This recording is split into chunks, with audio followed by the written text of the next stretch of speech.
Berjumpa lagi dalam JS Service minggu ini. So teman-teman, sebelum kita mulai ibadah, mari kita berdoa terlebih dahulu. Bapak, kami mengucap syukur untuk bulan yang baru yang Tuhan berikan kepada kami. Terima kasih untuk penyertaan, terima kasih untuk kesehatan, terima kasih untuk semua kebaikan yang Tuhan anugerahkan kepada kami. Sampai kami sudah sampai di bulan November ini. Sekarang Tuhan, kami mau berikan waktu ini untuk Tuhan. Kami mau menyembah Engkau. Biarlah pujian penyembahan kami menjadi dupa yang harum di hadapan Engkau. Waktu firman Tuhan kami dengar, itu benar-benar menjadi pegangan dalam hidup kami, dan kami juga belajar melakukannya. Maka kami undang Engkau Tuhan hadir di tengah-tengah kami dari awal, pertengahan sampai akhirnya. Terima kasih Tuhan Yesus. Haleluya.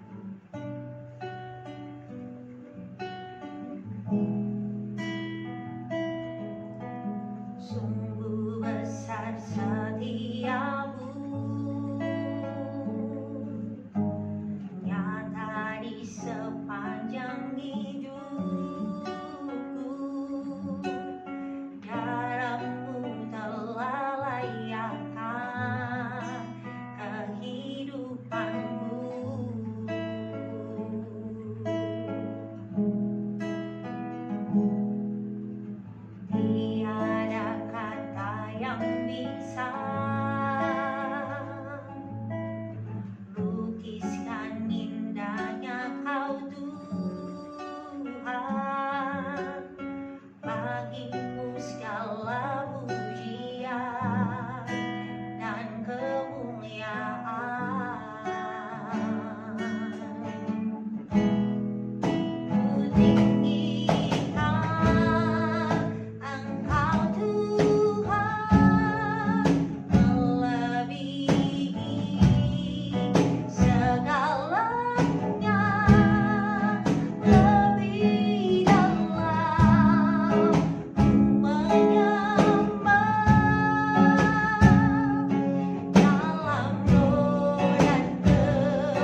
Bapa, hanya Engkau yang layak kami tinggikan. Hanya Engkau saja yang kami sembah seumur hidup kami, Tuhan. Dan biarlah pujian penyembahan kami menjadi dupa yang harum di hadapan-Mu, Tuhan. Karena kami ada sampai hari ini bukan karena kuat dan gagah kami, bukan karena orang tua kami, bukan karena jatah nafas gratis yang Engkau berikan, tapi semua karena anugerah-Mu, Tuhan. Semua karena kasih-Mu bagi hidup kami, Tuhan.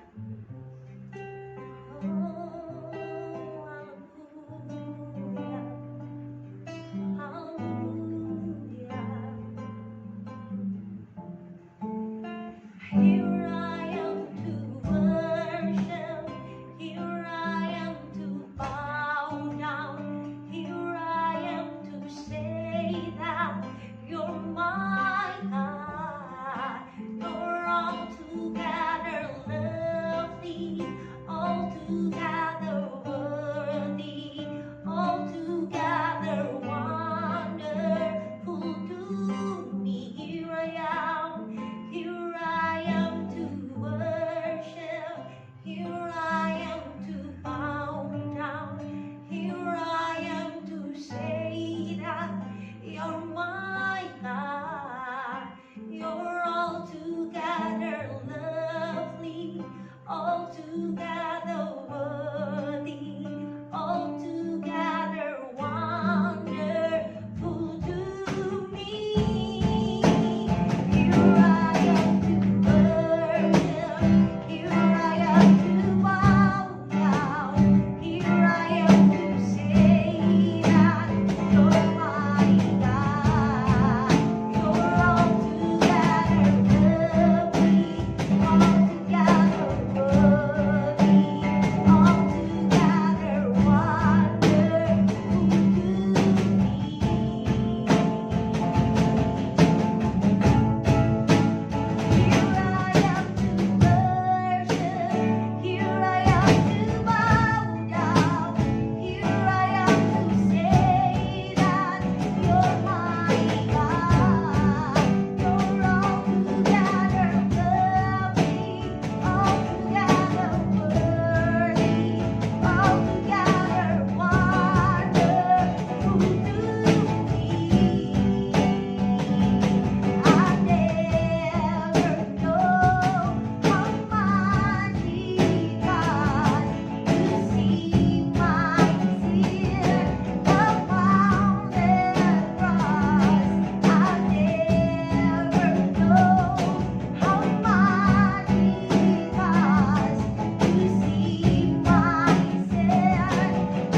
Biarlah nama-Mu saja Tuhan yang ditinggikan atas segalanya. Haleluya.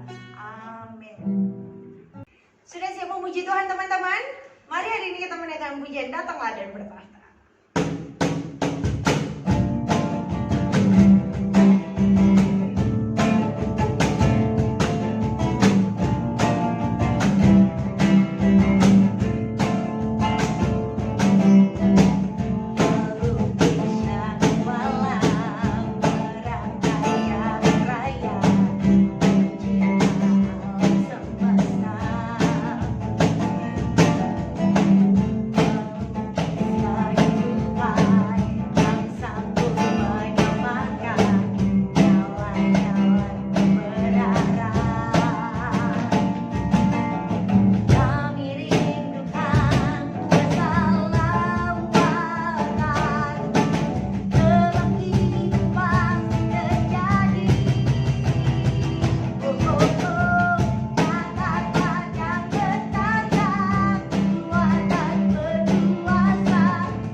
firman Tuhan hari ini menjadi rema buat teman-teman dan teman-teman belajar untuk melakukan.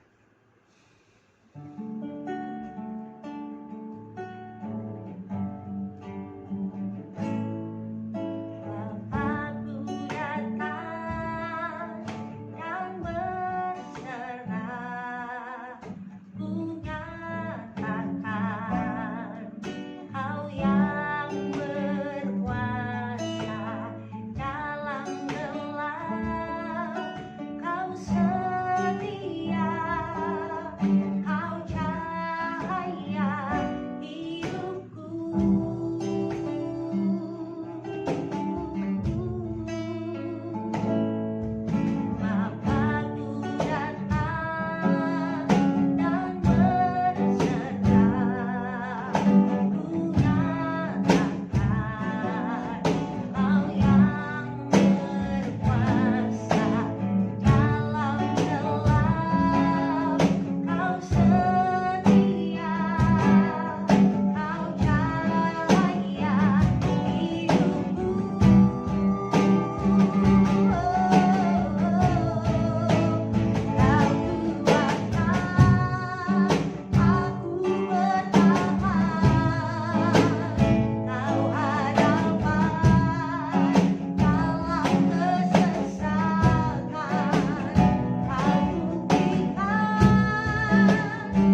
kencang lagi untuk kami, supaya kami jadi anak muda yang benar-benar melakukan firman-Mu, yang hidup di dalam firman-Mu. Memberkati teman-teman kami yang kami menyampaikan firman-Mu, urapan Tuhan turun ke atas mereka, agar setiap perkataan yang mereka katakan, yang menolong teman-teman semua mendengar dan menonton hari ini, itu berasal daripada Engkau Tuhan. Maka kami siap untuk mendengar firman-Mu hari ini. Terima kasih Tuhan Yesus. Haleluya.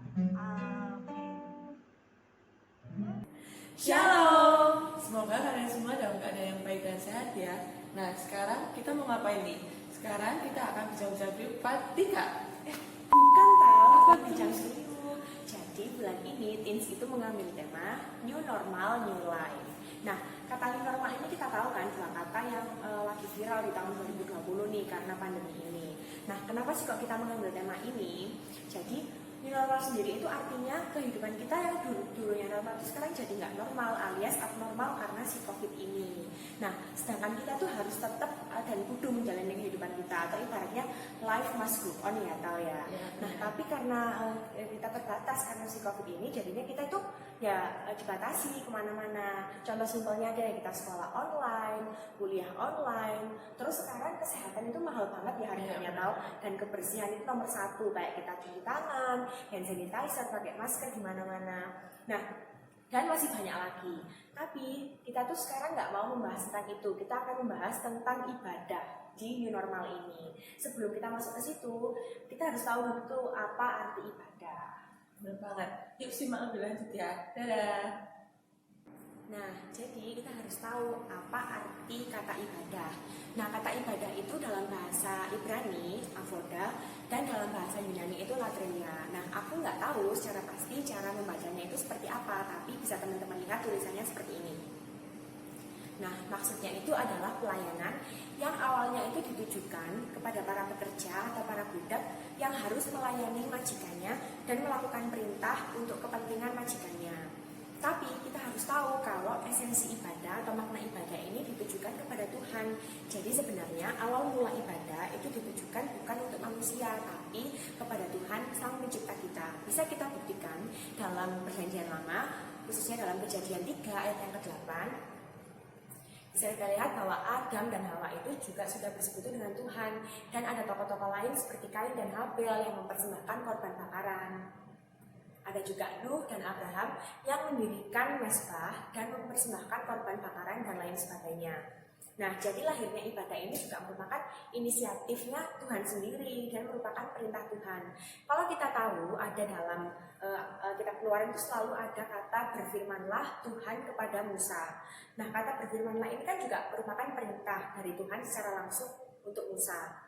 Dalam Keluaran itu banyak banget kalau Allah itu harus memerintahkan untuk mendirikan kemah suci dan lain sebagainya. Dilanjut dalam kitab Imamat, ada korban yang harus dipersembahkan dan detailnya itu banyak sekali. Nah, goalsnya apa sih? Kenapa Allah itu memerintahkan kita untuk beribadah? Karena Allah sendiri berinisiatif memanggil manusia untuk datang kepadanya dan bertobat. Allah itu punya kerinduan agar manusia itu bisa datang dan sadar kalau kita itu adalah ciptaan Tuhan. Kita itu hanya ciptaan Tuhan. Kita harus kagum akan kebesarannya dan kita harus mengakui dosa-dosa kita. Dalam 1 Samuel 12 ayat 24 bisa kita lihat. Oke, aku bacakan. Hanya takutlah akan Tuhan dan setialah beribadah kepadanya dengan segenap hatimu, sebab ketahuilah betapa besarnya hal-hal yang dilakukannya di antara kamu. Jadi setialah beribadah. Yang harus kita tahu bahwa banyak hal-hal yang besar yang sudah Tuhan berbuat untuk kita. Yang nampak ya kita masih bernafas, syaraf kita masih berfungsi, darah kita masih mengalir. Itu berarti tanda bahwa Tuhan itu sebenarnya masih ada buat kita dan Tuhan itu masih melakukan perkara yang besar gitu dalam kehidupan kita. Martin Luther, seorang tokoh berpengaruh dalam reformasi Protestan, mengatakan ibadah adalah saat di mana Allah yang mengasihi kita itu sendiri berbicara lewat firman-Nya yang kudus, dan bahwa kita dalam gilirannya berbicara kepadanya lewat doa dan pujian kita. Jadi ibadah itu nggak hanya dilakukan satu pihak, kita ke Tuhan aja, tapi Tuhan juga menyampaikan firman-Nya atau isi hatinya kepada kita. Nah, nanti kita akan ulas lebih dalam lagi. Kalau ibadah itu nggak hanya sekedar kita di gereja aja, sebatas di gereja aja. Nah, ada juga nih, ibadah itu artinya kita juga merendahkan diri di hadapan Tuhan karena dosa dan ketidaklayakan kita di hadapan Tuhan, yang akhirnya itu membuat jembatan kita dengan Tuhan itu terputus. Jadi ibadah itu datang kita tuh ya harus punya kerendahan hati dan kita harus tersungkur kepada Tuhan. Nah, seperti yang sudah dibilang tadi, bahwa ibadah itu juga merupakan cara kita untuk datang lagi dan membangun relasi lebih dalam lagi kepada Tuhan. Nah, kenapa kok kita harus beribadah? Yang pertama, wujud syukur kita ke Tuhan, karena Tuhan itu mengasihi kita, masih mengampuni kita, dan banyak hal-hal yang sudah Tuhan perbuat. Sekalipun kita berdosa, Tuhan itu nggak jauh dan masih ada buat kita. Dalam 1 Samuel 12 ayat 20, dikatakan, dan berkatalah Samuel kepada bangsa itu, jangan takut, memang kamu telah melakukan segala kejahatan ini, tetapi janganlah berhenti mengikuti Tuhan, melainkan beribadahlah kepada Tuhan dengan segenap hatimu. Melainkan beribadahlah. Jadi kita harus datang ke Tuhan apapun kondisi kita, sebanyak apapun masalah kita, dosa-dosa kita yang sudah kita perbuat, kita jangan sungkan dan malu karena banyak dosa yang kita perbuat. Tapi justru ibadah itu merupakan sarana kita untuk kembali lagi dekat sama Tuhan. Lalu yang kedua, setiap detik, menit, jam, hari, tahun, dan selama-lamanya hidup kita itu akan selalu bergantung sama Tuhan. Karena Tuhan adalah pusat kehidupan kita. Jadi sebenarnya hidup kita, aktivitas kita itu juga merupakan ibadah kita gitu. Hidup kita itu juga ibadah gitu. Contohnya saat kamu belajar, saat kita bantu mama, papa, itu juga merupakan ibadah. Dalam Yohanes 14 ayat 6 dikatakan, Akulah jalan dan kebenaran dan hidup. Tidak ada seorang pun yang datang kepada Bapa kalau tidak melalui aku. Jadi semua hal yang kita lakukan itu tidak terpisahkan untuk kemuliaan nama Tuhan saja. Lalu yang ketiga, karena kita itu sedang jadi teladan, terang dan garam atau istilahnya. Kita beribadah karena juga perintah Tuhan kan. Nah, aku sempat mendengar dalam khotbahnya Bu Heni Kristianus dikatakan kalau kita nggak jadi teladan berarti kita itu sedang menyesatkan dunia. So, anak-anak Tuhan, kita harus rajin dan lebih giat lagi, lebih gemar lagi untuk beribadah. Nggak hanya beribadah dalam makna kita di gereja aja, tapi beribadah lewat hidupmu, lewat perkataanmu, lewat perbuatanmu, pikiran dan hatimu. Dalam 1 Timotius 4 ayat 12, jangan seorang pun menganggap engkau rendah karena engkau muda. Jadilah teladan bagi orang-orang percaya dalam perkataanmu, dalam tingkah lakumu, dalam kasihmu, dalam kesetiaanmu, dan dalam kesucianmu. Nah, seperti itu ya. Setelah kita tahu nih, kenapa kita harus beribadah, apa itu esensi ibadah, kita harus tahu juga gimana sih bentuk-bentuk ibadah atau tata cara ibadah secara umum seperti apa. Sebelumnya aku akan memanggil rekan aku, Talia. Nah, selanjutnya kita akan mengulas tentang bentuk-bentuk ibadah. Nah, menurut kalian gimana sih bentuk-bentuk ibadah itu? Mungkin kebanyakan dari kita banyak yang menganggap kok ibadah itu hanya sebatas upacara keagamaan, misalnya kebaktian atau persekutuan yang kita lakukan di rumah, di sekolah ataupun di gereja. Dan mungkin ada juga yang berpikir dan menganggap kalau ibadah itu hanya sebatas kita memuji Tuhan, kita menyanyi, kita berdoa, kita saat teduh dan bacaan kitab. Padahal sebenarnya ibadah itu punya arti yang luas loh. Nah, ibadah itu menyangkut tentang sikap hidup kita. Dalam surat Yakobus 1 ayat 26 sampai 27 dicatat bahwa ibadah yang benar atau ibadah yang murni adalah dengan cara kita mengendalikan lidah kita. Kita hidup dengan tidak setuju dengan dunia ini. Kita melakukan apa yang diperintahkan Tuhan. Kita mengunjungi anak yatim dan juga janda. Nah, itu yang dimaksud juga oleh Rasul Paulus dalam Roma 12 ayat 1. Jadi dikatakan bahwa kita itu harus mempersembahkan hidup kita sebagai persembahan yang hidup kudus dan yang berkenan kepada Tuhan. Itu adalah ibadah kita yang sejati. Nah, maksud dari mempersembahkan tubuh kita ini bukan diartikan secara harfiah. Maksudnya bukan diartikan seperti perjanjian lama, tubuh kita dipersembahkan sebagai korban dan sebagainya. Namun yang dimaksud di sini adalah dengan kita memberikan atau kita mengabdikan pikiran kita, perkataan kita, perbuatan dan tindakan kita itu untuk kemuliaan nama Tuhan dan melakukan hal yang diperintahkan oleh Tuhan. Nah, jadi kita harus menyerahkan semuanya, menyerahkan diri kita sepenuhnya untuk Tuhan. apa aja sih cara untuk mempersembahkan tubuh kita sebagai persembahan yang baik dan berkenan pada Tuhan. Caranya itu ada banyak banget nih teman-teman. Jadi kita itu bisa jadi berkat buat orang lain dengan cara kita menghibur teman kita yang sedih, kita bersikap baik dan sopan, kita membantu orang-orang di sekitar kita, membantu mereka yang membutuhkan. Dan ibadah itu bisa dilakukan dimanapun, kapanpun, dan untuk siapapun. Nah, maksudnya apa? Dimanapun. Jadi kita nggak hanya beribadah di gereja aja, tapi kita bisa beribadah dalam lingkungan rumah kita, dalam lingkungan teman-teman kita, pergaulan kita, dalam gereja juga, dalam masyarakat, dan mengenai siapapun. Jadi kita nggak hanya beribadah untuk orang tertentu saja. Misalnya kita hanya melakukan hal baik untuk orang tertentu, tapi untuk semua orang. Kemudian kapanpun. Jadi kita tidak hanya beribadah saat hari Minggu saja, tapi kita bisa melakukan kapanpun, hari apapun, setiap detik pun kita bisa melakukan ibadah.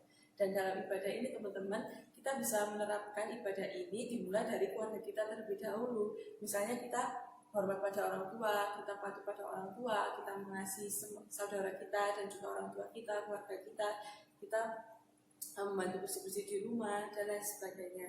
Dan juga teman-teman, yang perlu kita tahu adalah ibadah harus dilakukan dengan ketulusan hati, kerendahan hati. Kenapa? Karena Tuhan itu mengetahui dan menyelidiki isi hati kita. Kalau misalnya kita melakukan ibadah, kita membantu orang-orang di sekitar kita, tapi kalau kita tidak tulus, artinya itu bukan ibadah teman-teman. Karena Tuhan itu melihat bukan hanya apa yang kita lakukan, tapi juga dari ke dalam isi hati kita. Nah, selanjutnya kita akan mengulas lebih lanjut tentang tata cara ibadah atau yang biasanya disebut dengan liturgi. Nah, dalam liturgi ini yang pertama itu ada doa pembuka. Biasanya dalam doa pembuka, WL atau worship leader atau pemimpin pujian akan mengajak jemaatnya untuk lebih berfokus ke Tuhan dan menanggalkan masalahnya. Kemudian ada pujian dan penyembahan. Nah, pujian dan penyembahan ini bisa dalam bentuk lagu praise ataupun worship ataupun keduanya, tergantung gerejanya. Dan yang berikutnya adalah doa sebelum firman Tuhan. Setelah itu firman Tuhan, doa setelah firman Tuhan. Kemudian ada persembahan, ada doa setelah persembahan, dan kemudian juga ada pengumuman dan doa berkat atau doa penutup. Setelah itu ibadah selesai. Nah, tapi gereja itu punya bermacam-macam aliran. Salah satunya itu yang pertama adalah aliran Lutheran yang berpedoman pada Martin Luther. Contoh gerejanya adalah HKBP atau Huria Kristen Batak Protestan. Yang kedua adalah aliran Calvinis atau disebut juga dengan Reform atau Presbyterian yang berpedoman pada Johannes Calvin atau John Calvin. Contoh gerejanya adalah GKI, Gereja Kristen Indonesia, dan GRII, Gereja Reform Injili Indonesia. Dan yang ketiga adalah Pentakosta, contohnya GBI atau Gereja Betel Indonesia.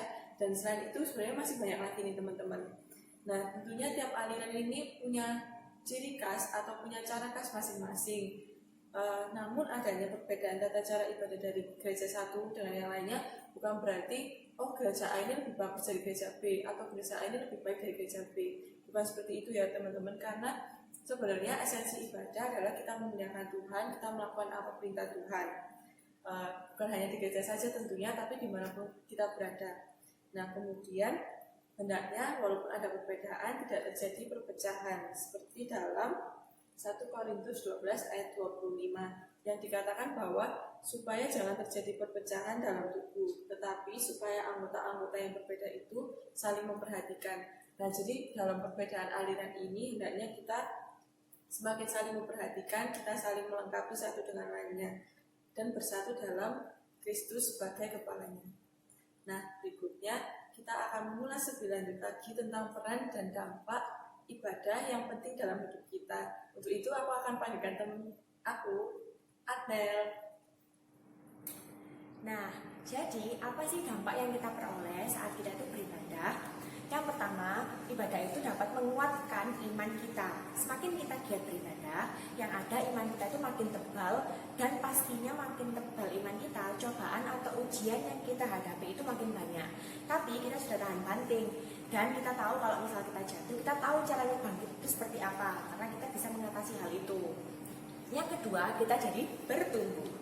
Kalau kita rajin menanam dan menyiram apa yang baik dari ibadah yang kita lakukan, Tuhan itu akan memberi pertumbuhan juga. Dalam 1 Korintus 3 ayat 7 dikatakan, Karena itu yang penting bukanlah yang menanam atau yang menyiram, melainkan Allah yang memberi pertumbuhan. Jadi jangan jenuh-jenuh untuk selalu beribadah, khususnya hubungan pribadi kita dengan Tuhan. Lalu yang ketiga, ada banyak berkat yang kita terima dan tidak terduga dari Tuhan. Pasti ada aja cara Tuhan, dan kita tuh akan selalu dikelilingi oleh orang-orang yang baik kalau misalkan kita mendapatkan masalah atau kita lagi kepepet. Last yang terakhir, kita itu makin ngerti kehendak Tuhan dan apa yang Tuhan mau untuk kehidupan kita. Kita nggak melenceng atau kita itu nggak jalan kemana-mana, tapi kita ada di jalannya Tuhan dan makin klop sama Tuhan. Jadi seperti itu ya teman-teman bahasan dari minggu ini. Diharap teman-teman itu selalu gemar dan selalu giat beribadah dimanapun teman-teman berada. Di gereja, di sekolah, apapun yang teman-teman lakukan saat ini, di rumah pun kita harus tetap jadi anak muda yang mempersembahkan kehidupan kita yang pastinya berkenan dan kudus di hadapan Tuhan. Nah, sebelum kita mengakhiri ibadah kita, aku mau memanggilkan rekan aku untuk menutup ibadah ini. Talia. Untuk menutup ibadah ini, mari kita bersatu dalam doa. Terima kasih Tuhan Yesus, mengucap syukur untuk waktu dan kesempatan yang Tuhan beri, sehingga pada saat ini Tuhan, kami masih boleh beribadah, kami masih boleh mendengarkan sebagian dari firman-Mu. Biarlah firman yang telah kami dengar Tuhan boleh menjadi rema dalam hidup kami, boleh menjadi kekuatan bagi kami untuk minggu-minggu yang akan mendatang Tuhan.